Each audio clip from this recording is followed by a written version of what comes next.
Hey everybody, this is Olga with AskYourSoul.org. So when it comes to manifesting, I think that negative thinking is probably one of the most prevalent problems that we have to deal with. And where do all those thoughts even come from?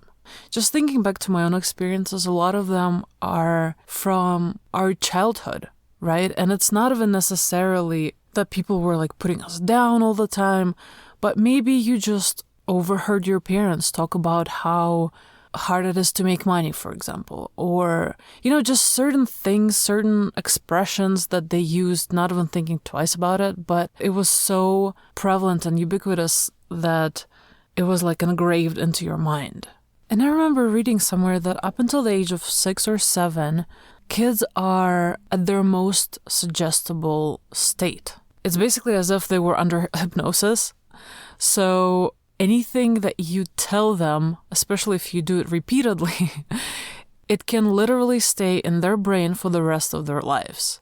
And it's one of those things that they may never even remember where that idea or concept or thought came from, but it's like a part of their self-concept. It's a part of their identity, which is why it's so important to be careful about what you tell your kids. And I feel like I always mess that up with my own kids. I really hope that I'm not like traumatizing them every day.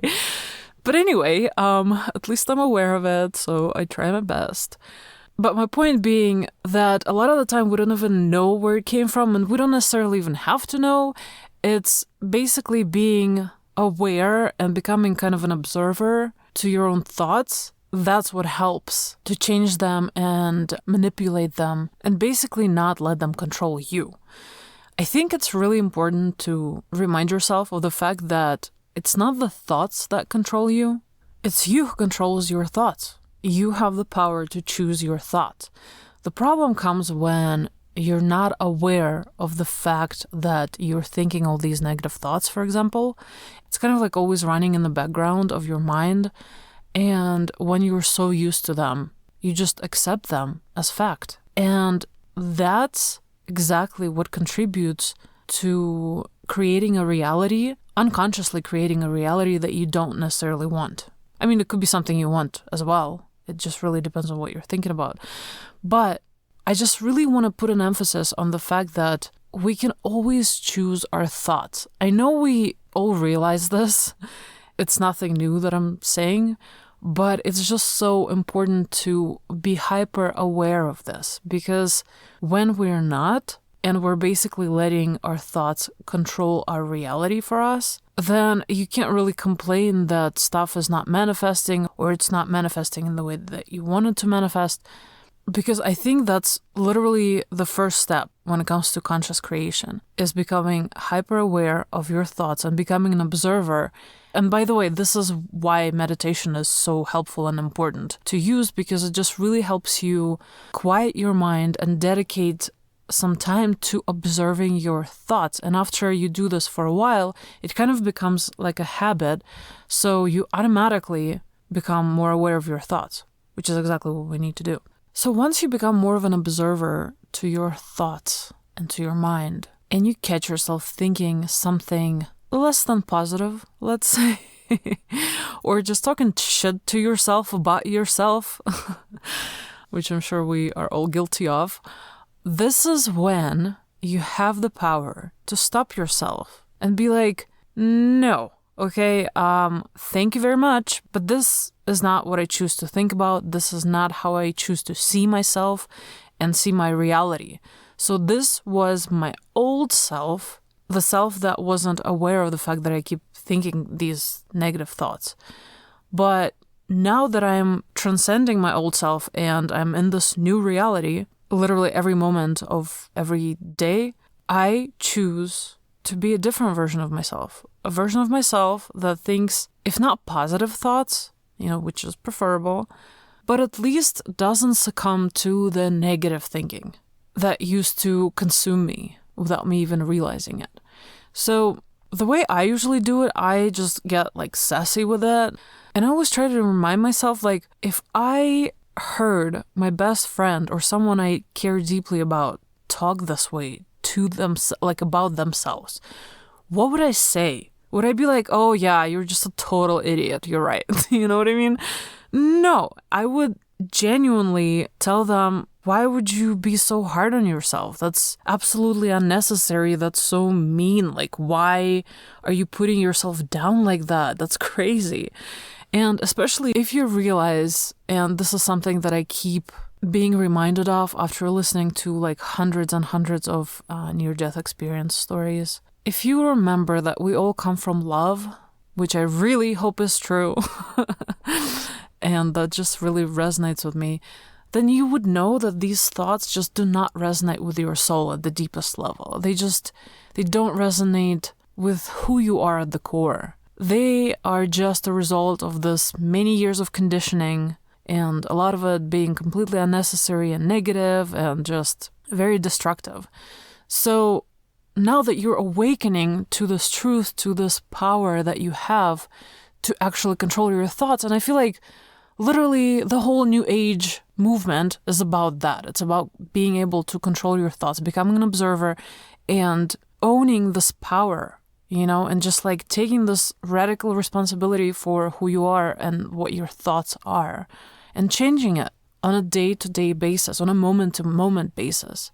So I feel like once you truly understand that truth at its deepest level, and once you start doing this repeatedly day after day after day, and definitely don't beat yourself up if you forget to do it. It's totally fine, especially at the beginning when you're still getting used to it and it feels like pretty awkward to be talking to yourself and just kind of having these pep talks all the time.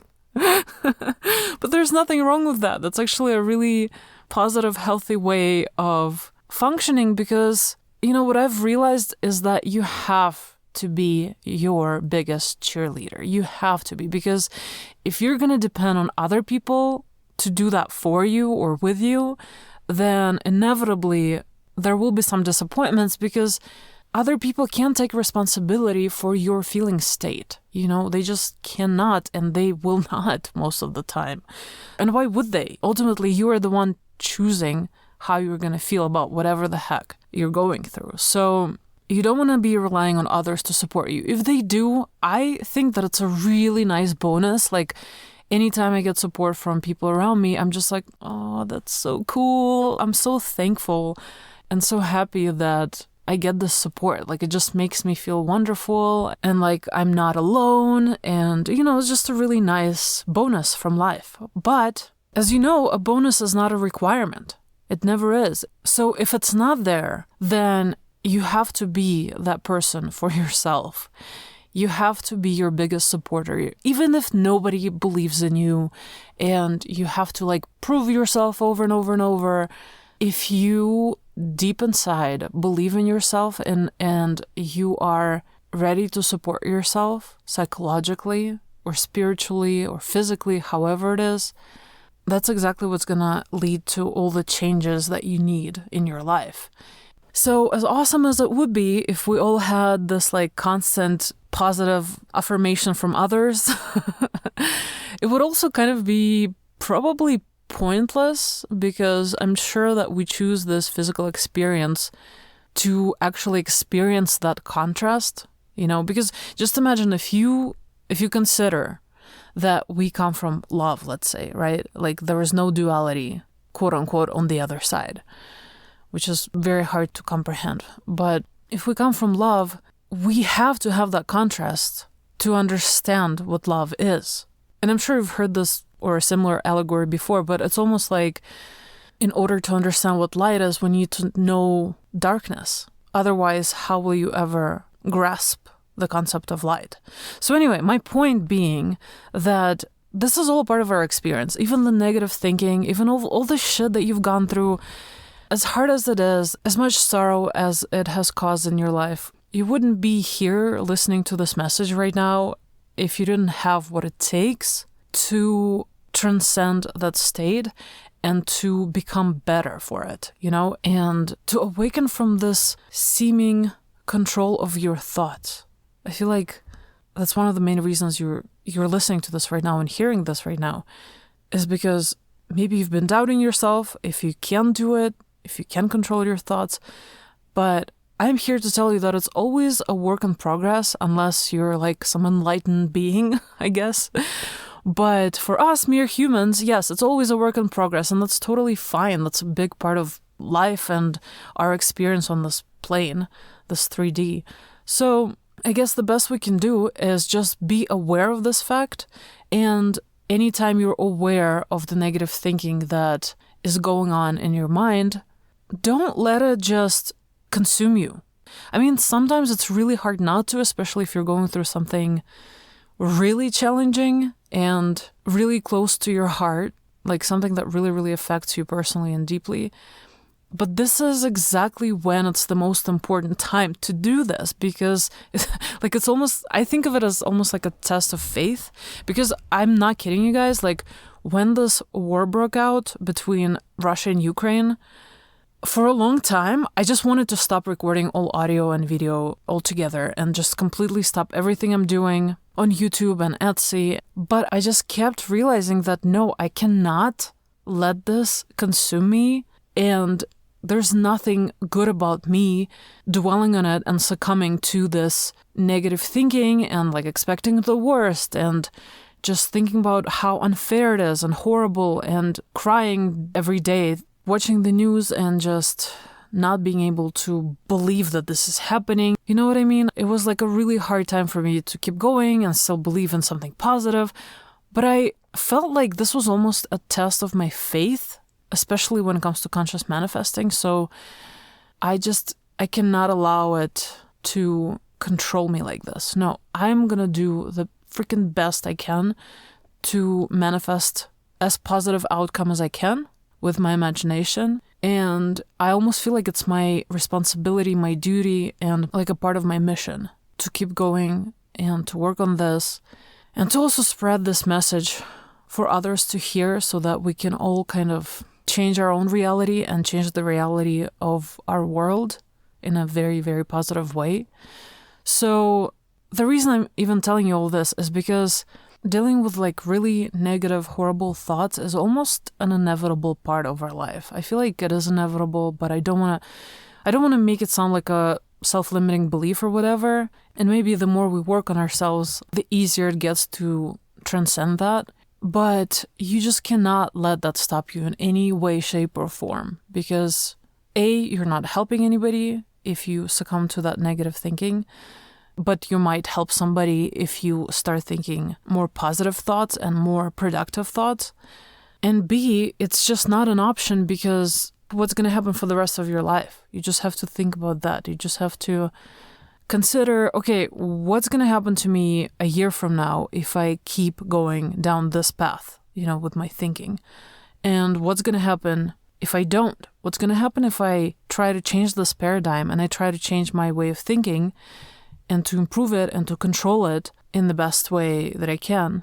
So I just really encourage you to question your thoughts, to become hyper aware of how you talk to yourself in your mind, and to pretend that you are your biggest cheerleader. No matter what's going on, you can allow yourself to dwell a little bit on whatever the hell it is. Like, again, we're still all human, right? So sometimes we just need to process our thoughts. We need to process what's going on. We need to really feel a situation, and that's completely, totally fine. It's all a part of our life experience.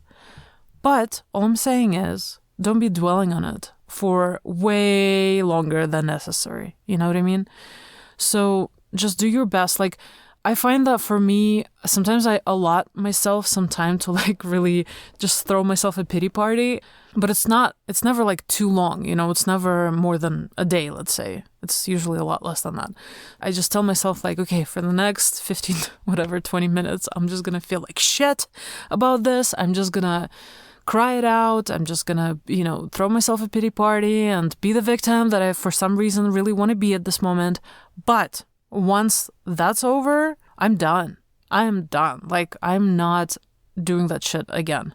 Not to myself and not to the world, because I feel like our thoughts do affect our world. So anyway, I guess that's my main message for today. Sorry if it's a little bit all over the place. But I just really wanted to get it out there while I had the time and motivation to do it, and now I got to run. But I really, really hope that you got my point and you're going to be a lot nicer to yourself from now on, especially in your mind.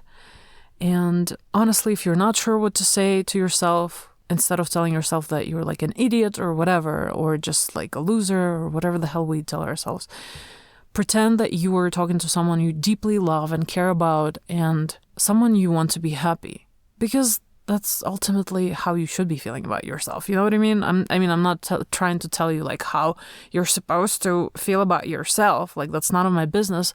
But I'm just saying, in an ideal world, we would all be really nice to ourselves because in turn, that would make us a lot nicer to anyone else in our world. And maybe we could avoid a lot of difficult, horrible situations that we find ourselves in as humans, if only we were nicer to ourselves to begin with. Anyway, thank you so much for listening to my rambling on and on. And if you enjoyed this audio, please give me a like so other people can also hear me rambling. That would be lovely. And I always welcome comments. And if you want to share your experience with conscious manifesting, I love hearing those cool stories as well. So have an amazing day or night. I'll talk to you all soon. And maybe next time I record an audio, I will do another card pull because I feel like I haven't done that in a long time.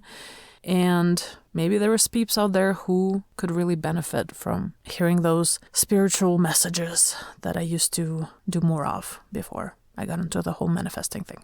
Anyway, love you guys so much. Thank you for listening and have an amazing day or night.